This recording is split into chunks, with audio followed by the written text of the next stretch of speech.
하나님의 말씀은 요한복음 1장 9절에서 14절까지 말씀입니다. 요한복음 1장 9절에서 14절 제가 봉독합니다. 참빛 곧 세상에 와서 각 사람에게 비추는 빛이 있었나니 그가 세상에 계셨으며 세상은 그로 말미암아 지은 바 되었으되 세상이 그를 알지 못하였고 자기 땅에 오매 자기 백성이 영접하지 아니하였으나 영접하는 자 곧 그 이름을 믿는 자들에게는 하나님의 자녀가 되는 권세를 주셨으니 이는 혈통으로나 육정으로나 사람의 뜻으로 나지 아니하고 오직 하나님께로부터 난 자들이니라. 말씀이 육신이 되어 우리 가운데 거하심에 우리가 그의 영광을 보니 아버지의 독생자의 영광이요 은혜와 진리가 충만하더라. 아멘. 요한복음은 사실은 1장이 제일 중요한 장이라고 말하기도 합니다. 또 이 1장에서 요한이 증거하는 여러 가지 또 사용하고 있는 단어들도 매우 특별하다는 것도 우리가 보게 됩니다. 제가 요한복음 처음 시작할 때 태초에 말씀이 계시니라 이 말씀 가지고 하면서 창세기 1장의 말씀과 이렇게 비추어서 이렇게 이야기했던 기억이 있으신지 모르겠습니다. 그런데 우리가 창세기 1장 3절에 보면 태초에 하나님이 천지를 창조하시니라 이렇게 하고 그 다음에 첫 번째 창조하는 게 뭐냐면 빛이죠. 창세기 1장 3절을 한번 찾아보겠습니다. 1장 3절에 보면 1장 1절에서 3절까지를 같이 읽을게요. 태초에 하나님이 천지를 창조하시니라. 땅이 혼돈하고 공허하며 흑암이 깊음 위에 있고 하나님의 영은 수면 위에 운행하시니라. 3절 하나님이 이르시되 빛이 있으라 하시니 빛이 있었고 4절 빛이 하나님이 보시기에 좋았더라. 하나님이 빛과 어둠을 나누사 이렇게 됩니다. 그러니까 하나님께서 천지를 창조하실 때 첫 번째가 뭐였냐면 빛을 창조하셨어요. 그 빛으로 말미암아 그 빛이 있기 전에 세상은 어땠느냐? 땅이 혼돈하고 공허하고 흑암이 깊음 위에 있었습니다. 그러니까 세상은 어디에 있었느냐? 어둠 속에 있었고 세상은 혼돈스럽고 공허했고 빛이 없던 세상은 무질서했다는 얘기예요. 그 세상에 하나님이 뭘 창조하십니까? 빛을 창조하시니까 어떤 일이 생기느냐? 빛이 생김으로 실체가 드러났고 빛이 생김으로 빛과 어둠이 어떻게 됩니까? 나누어지는 역사가 일어납니다. 그게 빛의 역할이에요. 그런데 오늘 사도 요한은 예수님을 가리켜서 뭐라고 표현하냐면 참 빛이 세상에 와서 비추었다 이렇게 표현해요. 9절에 참 빛이 곧 세상에 와서 각 사람에게 비추는 빛이 있었다. 그게 누구다? 그게 예수다. 즉 빛이 없던 예수 그리스도가 이 땅에 오시기 전 우리의 상태는 마치 창세 이전에 태초에 하나님이 빛을 창조하기 이전에 그 혼돈하고 공허하고 어둠이 꽉 자리 잡고 있었던 영적으로 우리가 하나님 앞에 우리 인간이 죄로 말미암아 혼돈스럽고 공허했고 그리고 어둠이 꽉 누르고 있는 우리의 그 죄악 가운데 있는 무질서, 죄는 무질서예요. 그러니까 그 무질서 가운데 있는 우리에게 구원의 빛 대신 예수가 오심으로 뭐가 드러났느냐? 빛과 어둠의 실체가 딱 드러났어요. 그래서 빛을 따르는 자들에게는 12절 영접하는 자 곧 그 이름을 믿는 자들에게는 뭐가 되냐? 하나님의 자녀가 되는 권세를 주셨고 그 빛을 따르지 아니하고 어둠에 속하는 자들은 멸망하게 됩니다. 그래서 예수 그리스도 첫 창세기 1장에 빛의 역할은 뭐냐? 빛은 어둠과 빛을 나누듯이 예수 그리스도가 이 땅에 오심으로 우리의 실체가 드러난 거예요. 우리의 어둠이 드러나서 빛과 어둠을 나누셨다는 거예요. 그래서 어둠에 있는 자들이 빛 가운데로 향하면 그가 하나님의 자녀가 되는 권세를 누려서 영광 중에 임하게 될 것이고 그렇지 못한 자들은 영원한 멸망에 이르게 될 것이다 하는 거예요. 그래서 우리가 잘 아는 요한복음에서 제일 유명한 말씀이 뭐죠? 요한복음 3장 16절 하나님이 세상을 이처럼 사랑하사 독생자를 주셨으니 누구든지 이를 믿는 자마다 멸망치 않고 영생을 얻게 하려 함이라. 우리가 가만 놔두면 우리는 빛이 없는 어둠 속에 놓여 있어서 그 죄 가운데 있어서 죽을 수밖에 없는데, 빛이 오셔서 그 빛을 통해 우리를 드러나게 하셨다는 거예요. 빛은 우리를 드러내요. 그래서 어두운 우리의 모습을 드러낸다는 거예요. 그 드러남을 통해서 그걸 보고 하나님을 향해, 빛을 향해 가는 자는 다 구원해 주신다. 하나님의 자녀가 되는 권세를 주셨다. 그래서 예수님은 죄의 혼돈 속에서 구원의 질서를 밝혀주신 분이에요. 예수님은 어둠에 쌓여있는 세상 속에 빛으로 오신 분이라는 거예요. 그게 요한이 증거하는 예수님의 두 번째 증거예요. 첫 번째는 뭐예요? 말씀이죠. 말씀. 태초에 말씀이 계시니라. 이 말씀이죠. 그 말씀이라는 것은 하나님의 말씀으로 천지를 창조하실 때 그 말씀. 그러니까 예수님은 뭐냐? 예수님은 하나님이고 하나님의 능력이고 하나님의 권위고 하나님의 주권이라는 거예요. 예수님이 곧 하나님이라는 거예요. 그런데 빛은 뭐냐? 그 빛은 하나님이시나 하나님의 도구로서, 하나님이 빛을 세상에 창조하심으로 모든 것을 드러낸 것처럼 하나님이시나 하나님의 도구로서 이 땅에 오셨다는 거예요. 그게 빛이 의미하는 겁니다. 그 다음에 우리가 창세기를 다시 가보면, 창세기 1장으로 다시 가봅시다. 창세기 1장으로 가보면 창세기 1장에 뭐라고 돼 있냐면 1장 2절에 땅이 혼돈하고 공허하며 흑암이 깊음 위에 있고, 그 다음에 되게 중요해요. 하나님의 영은 뭐라고 돼 있어요? 수면 위에 운행하십니다. 이 말은 무슨 얘기냐면 땅이 혼돈하고 공허하고 흑암이 깊음 위에 있는 그 무질서 안에 하나님이 있는 것이 아니라 하나님은 그 무질서 위에 계신 분이에요. 그 무질서 위에 계시는 분, 다시 말하면 무질서는 뭐냐? 하나님이 부재한 거예요. 하나님의 부재가 무질서예요. 그래서 죄는 뭐냐? 죄는 하나님의 뭐다? 부재예요. 하나님이 계시지 않는 것, 그것이 뭐예요? 그게 죄예요. 여러분, 우리가 신앙생활하면서 죄에 대해서 우리가 되게 오해해요. 우리는 죄 그러면 자꾸 도덕적, 윤리적 죄를 얘기하는데, 성경이 우리한테 얘기하는 거는 물론 도덕적, 윤리적 죄를 짓지 말라고 말씀해요. 그런데 여러분, 성경에 가만히 들여다보면 신앙의 위인들도 도덕적, 윤리적 죄를 저지른 사람 많아요. 요즘에 우리의 잣대로 보면요, 아브라함은 도덕적 흠이 많아서 그는 탈락이에요. 자기 아내를 2번이나 자기 아내 아니라고 했잖아요. 그러니까 그 탈락.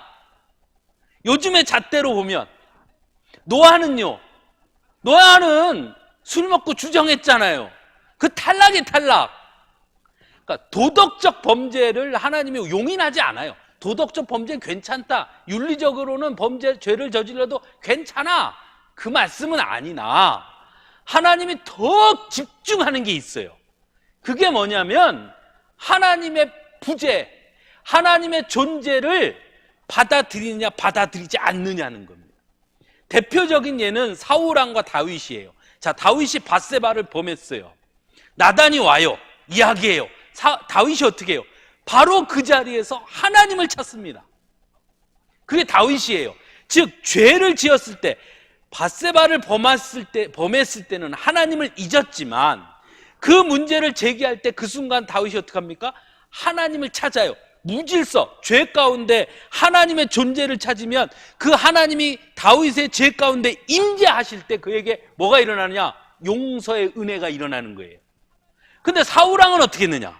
사울왕은 사무엘이 와서 이야기하니까 어떻게 했어요? 하나님을 찾는 게 아니라 사무엘의 옷을 붙잡고 말해, 그냥 가면 안 되지. 하나님의 부재를 말하는 거예요. 그러니까 죄는 우리 성경에서 우리에게 가장 강력하게 요청하는 건 뭐냐? 우린 다 사람이에요. 실수도 하고요. 우리가 기도할 때 이런 기도 많이 하시잖아요. 알고도 지은 죄, 모르고도 지은 죄. 그 말은 무슨 얘기냐? 모르고도 때로 죄를 짓기도 한다는 거예요.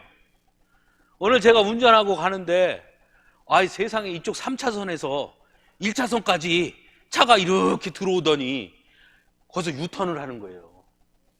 그래서 제가 가다가 뭐 저런 놈의 차가 있냐, 외제차예요. 저 외제차 탄다고 저러고 해도 돼?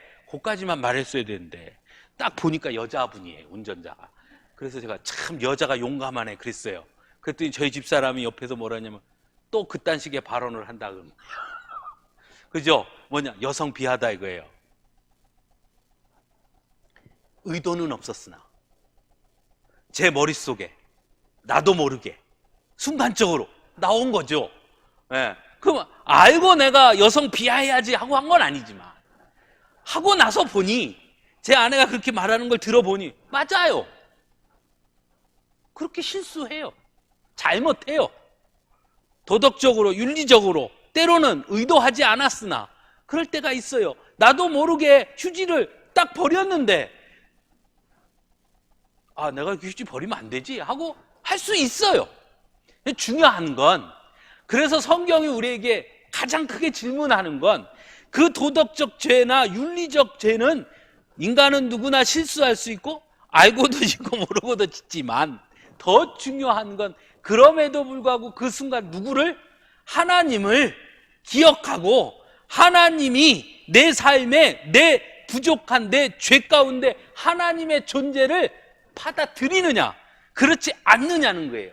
그런데 대부분 인간은 어떻게 하느냐? 자기의 죄를 감추고 싶어 해요. 그래서 아담은 어떻게 했습니까? 하와는 숨어버리는 거예요. 그러나 실제 어떻게 해야 되느냐? 죄를 지으면 깨달았으면 어떻게 해야 돼요? 거꾸로 주 앞에 나와 엎드려야 되는 거예요. 하나님이 가장 중심으로 보는 건 그 자세예요.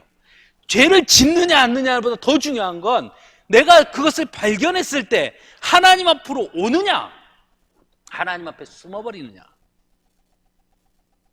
그게 중요한 거예요. 빛으로 우리에게 비춰주신 그 하나님, 그 주님. 그런데 창세기 1장에 보면 땅이 공허하고 혼돈하고 공허하고 흡음은 급임 위에 있는데 그때 하나님은 수면 위에 운행하십니다. 즉 그 무질서는 하나님의 부재의 현장이에요.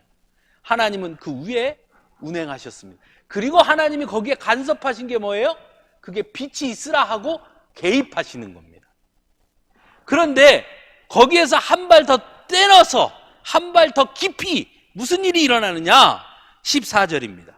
말씀이, 그 하나님이 육신이 되어, 더 중요한 말씀은 우리 가운데, 단순히 빛으로 그것을 나누고 드러내는 것으로 그친 게 아니라 예수는 뭐냐? 우리 가운데 친히 들어오신 거예요. 그게 누구다? 그게 예수다. 하나님이 친히 우리 가운데 들어오신 사건, 그것이 예수 그리스도다. 요한은 이렇게 말하는 거예요. 그러니까 마태, 마가, 누가복음과 다른 요한복음의 이 요한의 예수님에 대한 이해는요, 아주 철저하게 시작점 자체가 예수 그리스도의 하나님 되심, 하나님이신 예수 그리스도, 예수라는 것으로 시작하는 거예요. 즉 예수님이, 이것은 기독교 역사 속에서 끊임없이 논거되었던 논리가 있어요. 그게 뭐냐면, 자, 예수님이 하나님인가? 라는 주제를 끊임없이 논의했을 것 아닙니까? 어떤 이들은 예수님은 인간이다라고 주장했을 거고, 어떤 이들은 아니야, 예수님은 하나님이야 주장했을 거고, 어떤 이들은 예수님은 하나님이면서 뭐다?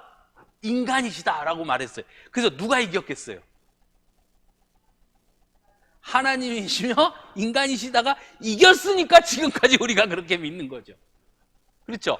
그러면 그들이 주장할 때 인간이심을 주장하는 이유는, 근거는 우셨다, 배고팠다, 시장했다, 아팠다, 뭐 많아요.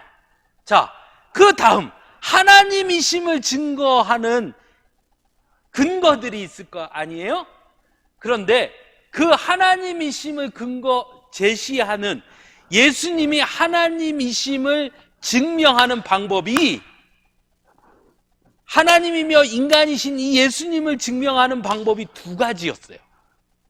크게 그 논거가, 첫째, 인간은 이걸 못해. 그런데 예수는 이걸 했어. 그러니까 이건 누구만 해? 하나님만 해. 그러니까 예수가 이거 했으니까 예수는 뭐야? 하나님이야 라고 주장하는 거예요. 대표적인 예를 들면, 자, 인간은 바람을 잠재울 수 없어. 인간은 물 위를 걸을 수 없어. 인간은 죽었다 3일 만에 못 살아나. 부활을 못해. 그러니까 예수는 뭐다? 하나님이다 라고 주장하는 거예요. 충분히 근거가 있죠? 야, 물 위를 걷는 사람 있어? 걸어봐. 없지. 예수님은 물 위를 걸었어. 야, 예수님은 죽었다가 3일 만에 부활했어. 그게 가능한 사람 있으면 나와보라 그래. 없지. 그러니까 예수님은 인간을 뛰어넘은 분이야. 뭐 이렇게 주장하는 거예요. 맞는 것 같지만 그것은 무엇에 도전을 받기 시작하냐면, 그 예수가 물 위를 걸었다는 증거가 니네가 요구하는 이것 외에 다른 게 있으면 내놔봐. 사진 있어? 동영상 찍어놨어? 그죠? 그래서 그 방식으로는, 그 방법을, 예수님이 하나님이심을 완벽하게 증명할 도리가 없어요. 그럼 어떻게 예수님이 하나님이심을 증명할까요? 예? 부활. 아주 쉬워요. 예수님이 하나님이심을 증명해 봐 이렇게 말하면 이렇게 대답하는 거예요. 하나님 되심을 증명할 길이 있겠느냐?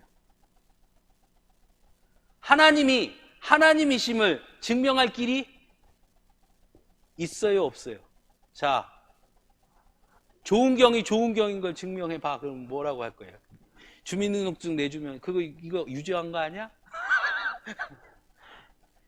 하나님이 하나님 되심은, 좋은 경이 좋은 경이라는 거는 좋은 경이 좋은 경인 걸 공식적으로 증명해 줄 수 있는 기관이 있죠. 예를 들면 국가, 뭐 주민등록증을 발급해 준대, 뭐 병원, 그죠? 출생신고한대, 뭐 출생한대, 뭐 이런 공적인 나보다 더 큰 기관이 있어요. 근데 하나님이 하나님이심을 증명하려면 하나님보다 더 크신 분이, 하나님 맞아 얘, 이렇게 해줘야 되잖아요. 근데 하나님보다 더 큰이신 분이 있어요, 없어요? 없죠. 그러니까 하나님이 하나님이심을 증명할 길이 없어요.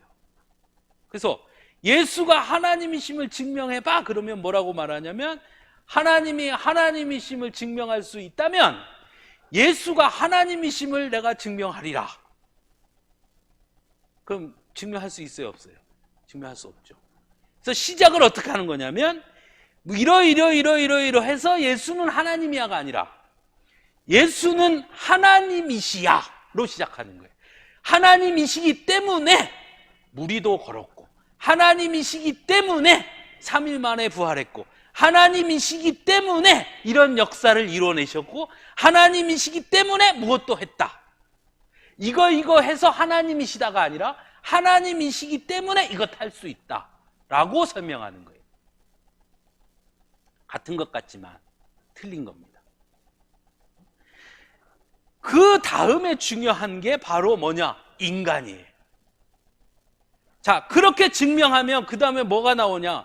그런 하나님이 어떻게 인간이 될 수 있느냐라는 문제가 나오는 거예요. 그것과 관계없이 예수가 인간이다라는 설명은 아까 처음에 했던 것처럼 배도 고프다, 울었다, 엄마의 자궁을 통해 태어났다, 그죠? 마리아.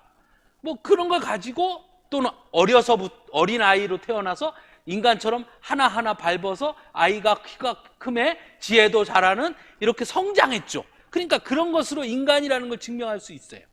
그런데 중요한 건 하나님이시면서 뭐 해야 돼요? 인간이셔야 되죠.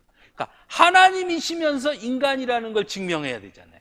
그러면 이건 뭘 증명하는 거냐면, 하나님이 왜 인간이 되셔야 했는가를 증명하는 거예요. 하나님이신데 왜 인간이 되어야만 했는가를 증명하는 거예요. 그 증명을 제가 성경에서 신약 성경 여러 마태복음서부터 요한계시록이 다 있지만 그 중에 주옥 같은 말씀이 많이 있지만 그 중에서 가장 멋지게 한 절에 딱 설명한 데가 있으면 얘기해 봐라 하면 저는 14절이에요. 요한복음 14절. 왜 인간이 되어야 했느냐? 하나님이, 말씀이 육신이 되어 말씀이 우리 가운데 간섭하신 사건이다. 우리 가운데 간섭하기 위해 뭐가 됐느냐? 육신이 되었다. 창세기의 표현대로 하면 이겁니다.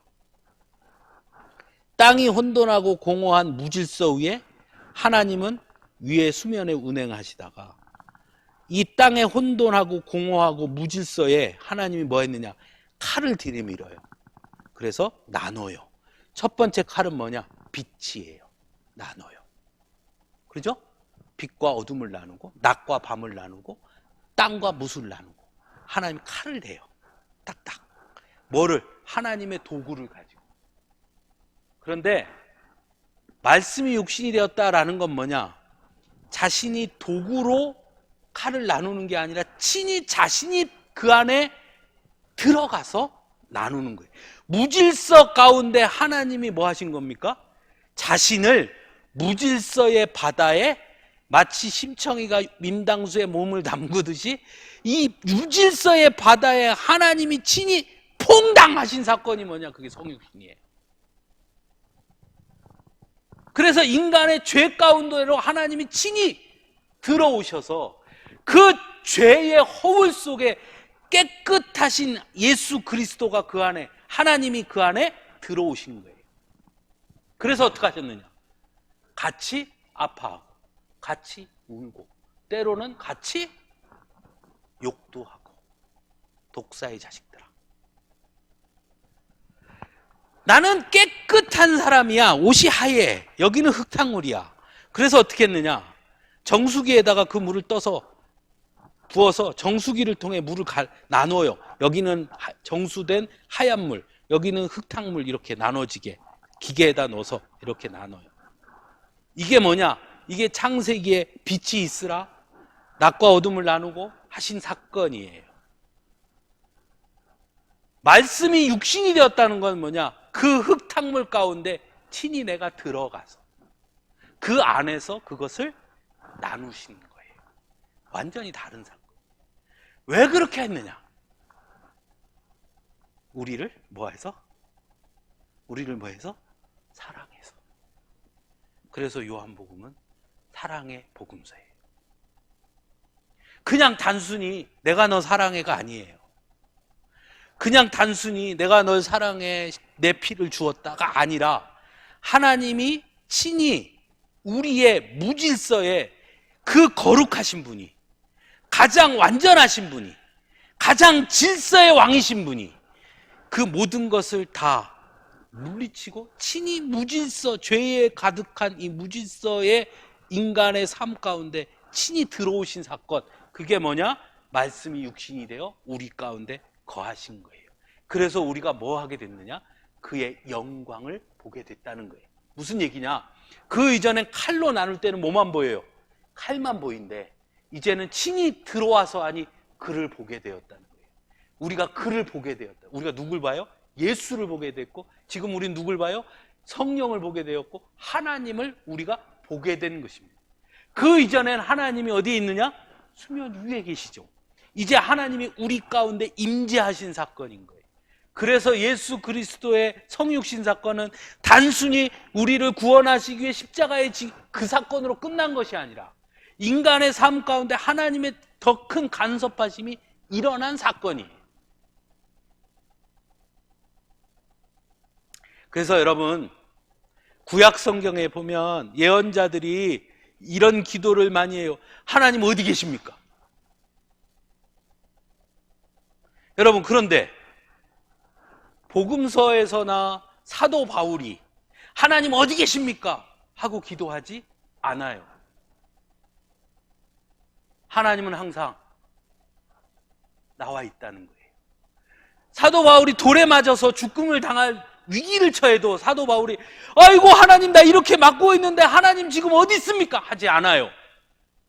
하나님은 내가 돌 맞고 있는 그 자리에 뭐 하고 있다는 거예요? 같이 있다는 거예요. 왜? 우리 안에 들어오셨습니다.